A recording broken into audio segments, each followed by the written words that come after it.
Gabriel García Márquez, La hojarasca. Análisis y resumen. Gabriel García Márquez, uno de los más grandes exponentes de la literatura latinoamericana, nos sumerge en su mundo mágico y realista a través de su obra La hojarasca. Publicada en 1955, esta novela corta marca el inicio del realismo mágico que caracteriza la narrativa de García Márquez, y lo consagra como uno de los maestros del género.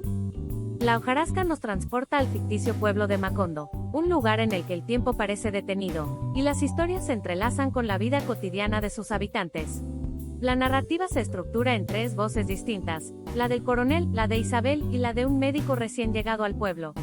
A través de estos narradores, García Márquez nos introduce en la compleja trama de secretos, resentimientos y tragedias que rodean la muerte de un personaje central, el Dr. Octavio.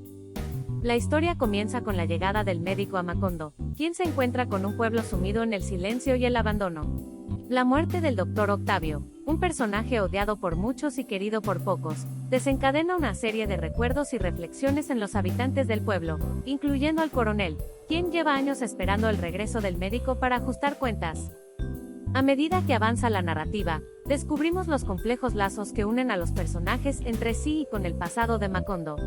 La figura del coronel, con su obsesión por enterrar a Octavio, simboliza la lucha contra un destino inevitable, y la búsqueda de redención en un mundo marcado por la violencia y la injusticia.